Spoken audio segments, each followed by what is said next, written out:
சீராக்கன் ஞானம் அதிகாரம் 10. ஆட்சியாளர். அறிவுடைய நடுவர் தம் மக்களுக்கு நற்பயிற்சி அளிப்பார். அறிவு கூர்மை கொண்டோரின் ஆட்சி சீராய் அமையும். மக்களின் நடுவர் எவ்வாறோ அவருடைய பணியாளர்கள் அவ்வாறே. நகர தலைவர் எவ்வழியோ அவ்வழி நகர மக்கள். நற்பயிற்சி பெறாத மன்னர் தம் மக்களை அழிப்பார்.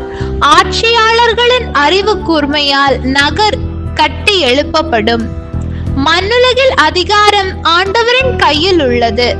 ஏற்ற தலைவரை தக்க நேரத்தில் அவரே எழுப்புகிறார். மனிதரின் மேம்பாடு ஆண்டவரின் கையில் உள்ளது. மறைநூல் அறிஞர்களை அவர் பெருமைப்படுத்துவார். இருமாப்பு. அநீதி ஒவ்வொன்றுக்காகவும் அடுத்திருப்பவர் மீது சினம் கொள்ளாதே. இருமாப்புள்ள செயல்கள் எதையும் செய்யாதே. இருமாப்பை ஆண்டவரும் மனிதரும் வெறுப்பர். அநீதியை இருவரும் பழிப்பர். அநீதி, இருமாப்பு, செல்வம் ஆகியவற்றால் ஆட்சி கைமாறும். புழுதியும் சாம்பலுமாக மனிதர் எவ்வாறு செருக்குற முடியும்? உயிரோடு இருக்கும் போதே அவர்களது உடல் அழிய தொடங்கும். நாள்பட்ட நோய் மருத்துவரை திணறடிக்கிறது. இன்று மன்னர், நாளையோ பிணம். மனிதர் இறந்த பின் பூச்சிகள், காட்டு விலங்குகள், புழுக்களே அவர்களது உரிமை சொத்து ஆகின்றன. ஆண்டவரிடமிருந்து விலகி செல்வதே மனிதருடைய இருமாப்பின் தொடக்கம். அவர்களின் உள்ளம் தங்களை படைத்தவரை விட்டு அகன்று போகின்றது. பாவமே ஆணவத்தின் தொடக்கம். அதில் மூழ்கி போனவர்கள் அருவருப்பை உண்டாக்குகின்றனர். இதனால் ஆண்டவர் அவர்கள் மீது கேட்டறியாய் பேரிடர்களை வருவிப்பார். அவர்களை முழுதும் அழித்தொழிப்பார். ஆளுநர்களின் அரியணையில் நின்று ஆண்டவர் அவர்களை வீழ்த்துகிறார். அவர்களுக்கு பதிலாக பணிவுள்ளோரை அமர்த்துகிறார். நாடுகளின் ஆணி வேரை ஆண்டவர் அகழ்த்தெறிகிறார். அவர்களுக்கு பதிலாக தாழ்ந்தோரை நட்டு வைக்கிறார்.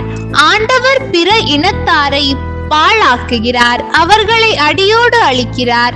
அவர்களுள் சிலரை அகற்றி அழித்தொழிக்கிறார். அவர்களின் நினைவை உலகினின்று துடைத்தளிக்கிறார். செருக்கு மனிதருக்கென்று படைக்கப்படவில்லை. கடும் சீற்றமும் மானிட பிறவிக்கு உரியதல்ல. மாண்புக்குரிய மனிதர். மதிப்பிற்குரிய இனம் எது? மனித இனம். மதிப்பிற்குரிய இனம் எது? ஆண்டவருக்கு அஞ்சும் இனம். மதிக்கத்தகாத இனம் எது? அதே மனித இனம். மதிக்கத்தகாத இனம் எது? கட்டளைகளை மீறும் இனம். உடன் பிறந்தாருள் மூத்தவர் மதிப்பிற்குரியவர். ஆண்டவருக்கு அஞ்சுவோர் அவர் முன்னிலையில் மதிப்பு பெறுவர். ஆண்டவரிடம் கொள்ளும் அச்சமே ஏற்பின் தொடக்கம். பிடிவாதமும் ஆணவமும் புறக்கணிப்பின் தொடக்கம். செல்வர், மாண்புமிக்கோர், வறியவர் ஆகிய எல்லாருக்கும் உண்மையான பெருமை ஆண்டவரிடம் கொள்ளும் அச்சமே. அறிவு கூர்மை படைத்த ஏழைகளை இழிவுபடுத்தல் முறை என்று, பாவிகளை பெருமைப்படுத்துவதும் சரி என்று. பெரியார்கள், நடுவர்கள், ஆட்சியாளர்கள் ஆகியோர் பெருமை பெறுவர்.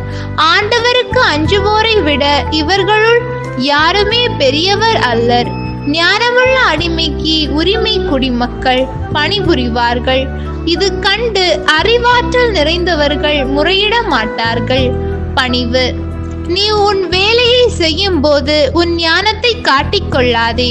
வறுமையில் வாடும் போது உன்னையே பெருமைப்படுத்திக் கொள்ளாதே. தற்பெருமை பாராட்டி உணவுக்கு வழி இல்லாதோரை விட உழைத்து வளமையுடன் வாழ்வோர் சிறந்தோர். குழந்தாய், பணிவிலே நீ பெருமைக்கொள். உன் தகுதிக்கு ஏற்ப உன்னையே நீ மதி. தங்களுக்கு எதிராகவே குற்றம் செய்வோரை நீதிமான்கள் என யாரை கணிப்பர்? தங்கள் வாழ்வையே மதிக்க தெரியாதவர்களை யாரே பெருமைப்படுத்துவர்? ஏழையருக்கு தங்கள் அறிவாற்றலால் சிறப்பு. செல்வருக்கு தங்கள் செல்வத்தால் சிறப்பு. வறுமையிலேயே பெருமை பெறுவோர் செல்வ செழிப்பில் எத்தனை பெருமை அடைவர்? செல்வ செழிப்பிலேயே சிறுமையுறுவோர் வறுமையில் எத்தனை சிறுமையுறுவர்? ஆண்டவரின் அருள்வாக்கு. இறைவா, உமக்கு நன்றி. ஹோலி பைபிள் தமிழ் சேனலில் திங்கள் முதல் வெள்ளி வரை திருவிவிலியத்தின் ஒரு அதிகாரமானது பதிவேற்றம் செய்யப்படும். நம் அன்பு கடவுளின் ஆசியும் அருளும் இன்னும் பலருக்கு கிடைக்கப்பெற ஹோலி பைபிள் தமிழ் சேனலை சப்ஸ்கிரைப் செய்யவும். மேலும் உங்கள் உறவினர் மற்றும் நண்பர்களுடன் ஷேர் செய்யவும். நன்றி.